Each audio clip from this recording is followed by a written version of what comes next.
ఏఐవైఎస్ఎఫ్ జిల్లా ప్రధాన కార్యదర్శి షేక్ మస్తాన్ షరీఫ్ అధ్యక్షతన విద్యార్థి యోజన సంఘాలపై పెడుతున్న అక్రమ కేసులకు నిరసనగా నిరుద్యోగులకు నిరుద్యోగ భృతి ఏర్పాటు చేయాలని, అర్హత కలిగినటువంటి నిరుద్యోగులకు ఉద్యోగ అవకాశాలు కల్పించడం కోసం ప్రతి నియోజకవర్గ సెంటర్లో ఒక స్కిల్స్ డెవలప్మెంట్ సెంటర్స్ ఏర్పాటు చేయాలని అనే అంశాలపైన స్థానిక రామకోటయ్య భవన్ నందు రౌండ్ టేబుల్ సమావేశాన్ని ఏర్పాటు చేసుకోవడం జరిగింది.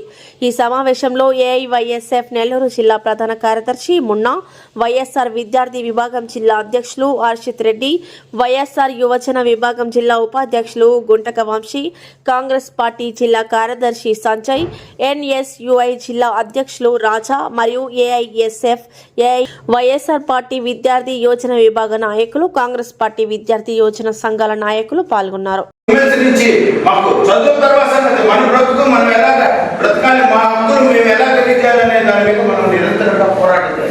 లేకపోతే ఈరోజు ఏఎస్ఎఫ్ అవచ్చు, లేకపోతే వైసీపీ ఆయన ఉంటాడు, అందరూ కలిసి జైల్లోనే కలుసుకుంటాం. మళ్ళా ఏం తేడా లేదు. మీ మనవాళ్ళు మాత్రమే పరిపాలన చేయాలా? కాబట్టి ఇదంతా ప్రధానంగా మీ విద్యార్థి సంఘాలు ఎవరైనా కానీ మీరంతా భవిష్యత్తు ఉన్న వాళ్ళు కానీ మీ అందరూ చెప్పిన మాట ఏంటంటే మీరందరూ కలిసి మీరందరూ అంటే మీ మీద బాధ్యతని కాదు, అందరం కలిసి ఉద్యమించాలి. ఎందుకు? కాలేజీలోకి వెళ్ళేందుకు, కాలేజీలో ఎలక్షన్ పెట్టాలి. ప్రజాస్వామ్యం తేడా లేదు. వాళ్ళందరికీ వాళ్ళ కులం, వాళ్ళ మతం, అధికారం. మనకేంటి? మన హక్కులు, మన సమస్యలు, మన ప్రజలు, మన బిడ్డలు వాళ్ళు కాపాడుకోవాల్సిన బాధ్యత ఉంది. కాబట్టి అందరూ కలిసి మళ్ళీ ఎలక్షన్ పెట్టాలి. మళ్ళీ విశ్వవిద్యాలయాలు దానివల్ల ఏం నష్టం లేదు. అట్లాంటప్పుడు మీ ఎలక్షన్ కూడా రద్దు చేయమని చెప్పాలి. మీ ఎలక్షన్ మీరెందుకు మమ్మల్ని లేదే? మా ఈ విద్యార్థులకి హక్కుల గురించి వాళ్ళు చెప్పుకోలేని అవకాశం ఏమీ లేనప్పుడు, మీరు మాకు అవకాశం ఇచ్చినప్పుడు మీరెందుకు మాకు అసలు చట్టసభలు ఎందుకు పెట్టుకున్నట్టు, రాజ్యాంగం ఎందుకున్నట్టు? విద్యార్థుల హక్కులు కదా. కాబట్టి మనందరం కూడా ఏ విద్యార్థి అయితే ఇంతకుముందు బీసీలు, ఎస్సీలు, ఎస్టీలు, ఎవరైతే మహిళలు, గర్ల్స్ వాళ్ళు పడుతున్న బాధలు, ఫీజులు కట్టలేక ఈరోజు నిర్బంధంగా ఈరోజు 1 కోటి మంది ఏ పార్టీ అయినా కానివ్వండి మాకు వద్దయా ప్రైవేట్ మెడికల్ కాలేజ్ కోర్టు సంతకాలు సేకరణ చేస్తే రాష్ట్రంలో 1/4 పీపుల్ వచ్చి సంతకాలు పెడితే దానికి విలువ లేకపోతే ఇక దేనికి విలువ? 1 కోటి మంది సంతకాలు విలువ లేనప్పుడు ఇక దేనికి విలువ ఇస్తున్నట్టు? కాబట్టి ఈరోజు నిర్బంధంగా ఎవరైనా చెప్పినా కూడా వినే పరిస్థితి లేకుండా పోయింది. కాబట్టి మనందరం కలిసి మళ్ళీ ఎలక్షన్ పెట్టాలి, విద్యార్థుల హక్కుల కోసం ఉద్యమించాలి, వాళ్ళకి మళ్ళీ ఎలక్షన్లు జరుపుకోవాలి. తద్వారా దేశానికి పునాదులు వేసే విధంగా విద్యార్థులందరూ తయారవ్వాలి. ఈరోజు ఏఎస్ఎఫ్ నాయకుల్ని నిర్బంధంగా అన్యాయంగా వాళ్ళు పిడి యాక్ట్ కింద వాళ్ళని రౌడీషిప్ లో ఓపెన్ చేసింది. కాబట్టి ఆయన చెప్తున్నాడు సూపర్ 6 లేదు, అందరి కనండి అంటున్నాడు. ఇంకా ఆయన కనండి అమ్మ మీకు ప్రతి ఒక్కరికి ఇంటింటికి ఎంతమంది అమ్మాయిలు కనండి ఆయన ముసలోళ్ళు కూడా కనమని చెప్పాడు. మన ఎలక్షన్ లో పెద్ద ఆయన ఒక అడిగాడు, ఈ కొడుకుని కనమను ఒక పిల్లలు చనిపెట్టాడు కదా, నేను కనమను ఏం ఇబ్బంది ఏం లేదు. కాబట్టి వాళ్ళే అన్నారు, వాళ్ళేమో రాజులను అంటారు, ఒకటి కండి ఆయన రాజును చేసుకుంటారు. మనం సామాన్యులు వచ్చి మీకు అది ఇస్తాం ఇది ఇస్తామని చెప్పేసి చెప్తున్నారు. కాబట్టి ఈ విధంగా వాళ్ళ మాటలు నమ్మి ఈ విధంగా ఓట్లేసి మోసపోతామని సామాన్య ప్రజలు మోసపోతాం. విశాఖపట్నంలో ఏఎస్ఎఫ్, ఏవైఎఫ్ నాయకుల మీద పీడీ యాక్ట్ల కింద లేకపోతే రౌడీ షీట్లు ఓపెన్ చేయడానికి వాళ్ళ విద్యార్థులా లేకపోతే గూండాలుగా మీరు చూస్తున్నారా? మేము ఈరోజు కాంగ్రెస్ పార్టీ తరఫున అలాగే అన్ని విద్యార్థి సంఘాల తరఫున మేము అడుగుతున్నాం. ఈరోజు యువగళం అని మీరు పాదయాత్ర చేశారు, మీదేనా యువగళం అంటే? మీ యొక్క లోకేష్ గారి వాయిసే యువగళమా ఈ రాష్ట్రానికి?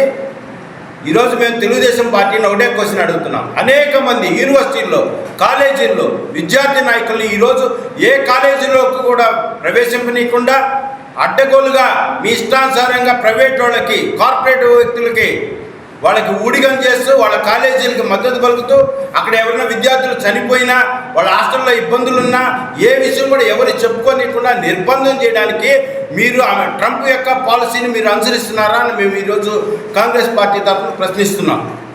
ఎందుకంటే మీరు చెప్పిన మాటలేంటి? అనేక మంది విద్యార్థుల్ని మీరు పిల్లల్ని కనండి, మీరు అందరూ చదువుకోండి, మీకు కావాల్సినంత నిరుద్యోగ వృత్తి ఇస్తామన్నా. మీరు 2 సంవత్సరాలు వస్తుంది మీరు పదవిలోకి వచ్చి, ఎంత సీనియర్ ముఖ్యమంత్రిగా ఏదేదో గొప్పలు చెప్పుకున్నారే ఇన్ని సంవత్సరాలు. మీరు విద్యార్థి దశ నుంచి రాలేదా? విద్యార్థి దశ నుంచి విద్యార్థి నాయకుడిగా ఈరోజు ముఖ్యమంత్రి స్థానంలో కూర్చున్నా మీరు విద్యార్థుల హక్కులను ఎలా కాలరాస్తారని మేము ఈరోజు ప్రశ్నిస్తా ఉన్నాం. కాబట్టి లోకేష్ గారు, మీరు విద్యార్థి దశ నుంచి విద్యార్థి సంఘాల నుంచి వచ్చినోళ్ళు కాదు, మీరు వారసత్వ రాజకీయాలు నడుపుతున్న వ్యక్తి కాబట్టి విద్యార్థుల యొక్క బాధ్యత తెలుసుకోండి. విద్యార్థుల నాయకులు ఈరోజు కుటుంబాలను వదిలి విద్యార్థుల హక్కుల కోసం పోరాడుతుంటే ఈరోజు వారిని నిర్బంధించడం, అక్రమంగా అన్యాయంగా కేసులు పెట్టడం, ఏమన్నా పాకిస్తాన్లో ఉన్నామండి? ఐఎస్ఐ ఉగ్రవాదుల వీళ్ళు, అల్ఖైదా వాళ్ళ వీళ్ళు, ఇలాంటి వాళ్ళ మీద ఈ విధంగా రౌడీ షీట్లు ఓపెన్ చేస్తే వాళ్ళ కుటుంబాల పరిస్థితి ఏమవుతుందో మీరు ఒకసారి ఆలోచించండి. కాబట్టి సామాన్య మధ్యతరగతి కుటుంబాల నుంచి వచ్చిన పేద ఉత్తరాంధ్రాల్లో ఎక్కువగా ట్రైబల్స్ వాళ్ళ హక్కుల కోసం వాళ్ళు నోరిపితే వాళ్ళ మీద ఈరోజు వాళ్ళ మీద ఆ విద్యార్థి నాయకుల మీద కేసులు పెట్టారు. ఎంతకాలం ఈ విధంగా నిర్బంధిస్తారో మేము ప్రశ్నిస్తున్నాం. వెంటనే విడుదల చేయాలి. అక్రమంగా ఏదైతే జీవోలు తెచ్చారో విద్యార్థి సంఘాలకి, విద్యార్థి నాయకులకు వ్యతిరేకంగా వాటన్నింటినీ ఉపసంహరించుకోవాలి. మీరు చెప్పిన మాటలు చొప్పున ఆ విధంగా ప్రభుత్వాన్ని నడపాలి. ప్రజాస్వామ్యయుతంగా, రాజ్యాంగబద్ధంగా ఇక మీ పరిపాలన కొనసాగించాలని మేము కాంగ్రెస్ పార్టీ ద్వారా తెలియజేస్తున్నాం. నా పేరు మున్నా, ఏఐవైఎఫ్ నెల్లూరు జిల్లా కార్యదర్శిని. ఈరోజు వామపక్ష విద్యార్థి యువజన సంఘాల ఆధ్వర్యంలో ఐక్యత కమిటీ ఏర్పాటు చేయడం జరిగింది. ఈ కమిటీ ముఖ్య ఉద్దేశం ఏంటంటే, ఉన్న ఎన్డీఏ ప్రభుత్వం ఎన్నికల ముందు ఇచ్చిన హామీలు నిలబెట్టుకోవాలని చెప్పి అనేక వాగ్దానాలు చేసి అధికారులు వచ్చిన తర్వాత వాగ్దానాలని గంగలో తొక్కి ఈరోజు వీళ్ళు కొత్తగా సూపర్ 6 అమలు అయిపోయిందని చెప్పి వాళ్ళకి పండుగలు చేసుకొని 100 రోజుల పండుగ చేసుకున్నారు. సూపర్ 6 హామీ పూర్తి అని చెప్పి ఒక సభ పెట్టుకున్నారు. అయితే ఆ సభలో కూడా ఎవరికి మాకు ఉద్యోగం వచ్చిందని చెప్పి సభలో పార్టిసిపేట్ చేసిన వాళ్ళని ఎవరు లేరు, ఉద్యోగాలు రాలేదు. నిరుద్యోగ పూర్తి ఇస్తా అని చెప్పాడు, నిరుద్యోగ పూర్తి ఇవ్వలేకపోయాడు. అదేమైనా అడిగితే మేము ఈ లేవు, స్కిల్స్ లేవు, అది బాగా ఏదో ఒకటి చెప్పే పద్ధతిలో ఉన్నారు. అంతేకాకుండా స్కూల్లో కాలేజీలకి విద్యార్థులు లోపలికి రాకూడదు, వస్తే మేము కేసులు కడతామని చెప్పి మూర్ఖమైన చర్యలు తీసుకుంటున్నారు నారా లోకేష్. దీనిపైన ఖండిస్తూ విభజన విద్యార్థి సంఘాల ఆధ్వర్యంలో జేఏసీ ఏర్పాటు చేస్తున్నాం. 9వ తేదీ వైజాగ్లో జరిగిన అప్పుడు పాత కేసులను తీసి ఈరోజు రౌడీ షీట్ ఓపెన్ చేస్తాం, పీడీ యాక్ట్ పెడతామని చెప్పి బెదిరించడం జరుగుతుంది. దానిపైన ఖండిస్తూ 9వ తేదీ గాంధీమోహన్ సెంటర్ వద్ద నిరసన ప్రోగ్రాం కార్యక్రమం ఇచ్చాం. అదేవిధంగా 14వ తేదీ మేనిఫెస్టోలు వీళ్ళు ఏదైతే మేనిఫెస్టోలో ఇచ్చిన అమలు చేయలేదని చెప్పి భోగి మంటలో మేనిఫెస్టోను తగలబెడతాం. అదేవిధంగా పీపీపీ విధానాన్ని రద్దు చేయాలని చెప్పి, మెడికల్ కాలేజ్ ప్రైవేట్ ఆపాలని చెప్పి మేము ఈ కమిటీ తరఫున ఇంకా కార్యాచరణను రూపొందించాలని చెప్పి జేఏసీ తరఫున కోరుకుంటున్నాం.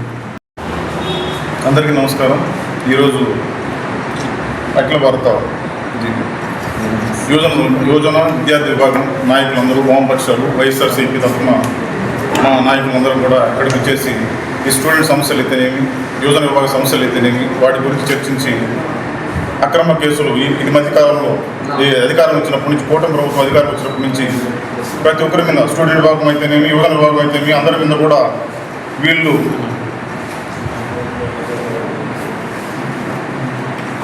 వీళ్ళ మీద అందరి మీద అయితే అక్రమ కేసులు పెట్టి అందరినీ కూడా వాళ్ళ ఊళ్ళు తెరవకుండా వాళ్ళని గొంతు నొక్కే ప్రయత్నం చేస్తూ ఉన్నారు. అదే కాకుండా నిరుద్యోగ వృత్తి అని చెప్పి ఎలక్షన్ ముందు ఎంతో పెద్ద లెక్కలో హామీలు ఇచ్చేసి ఇప్పుడు నిరుద్యోగ వృత్తి లేదు. అలాగే ఈ విద్యార్థులకి స్కాలర్షిప్లు కరెక్ట్ టైంకి లేవు. అది కాక మన జగనన్న హయాంలో మన మెడికల్ కాలేజీలని, ప్రభుత్వ కాలేజీలు కట్టిస్తే వాటికి ఇప్పుడు ప్రైవేటీకరణ చేసే దానికి అందరూ కూడా, ఈ కూటమి ప్రభుత్వ నాయకులు అందరూ కూడా దానికి ఇచ్చేస్తూ ఉన్నారు. దానిని కూడా మేము అడ్డుకుంటాం. ఈ కూటమి మేము ఇక్కడ ఇప్పుడు ఈరోజు గ్యాదరింగ్ అందరూ కూడా వామపక్షాలన్నీ కూడా ఫ్యూచర్లో కార్యాచరణ తీసుకొని దాని ముందుకు పోయే దిశగా ఈ ప్రభుత్వం చేసే ఈ అక్రమాలన్నింటినీ కూడా అడ్డుపట్టే విధంగా ముందుకు పోతాం తెలియజేసుకుంటూ సెలవు తీసుకుంటాం. ఈ వీడియో కనుక మీకు నచ్చినట్లయితే లైక్ చేసి షేర్ చేయండి. మరిన్ని లేటెస్ట్ అప్డేట్స్ కోసం మా ఛానల్ ని సబ్స్క్రైబ్ చేయండి.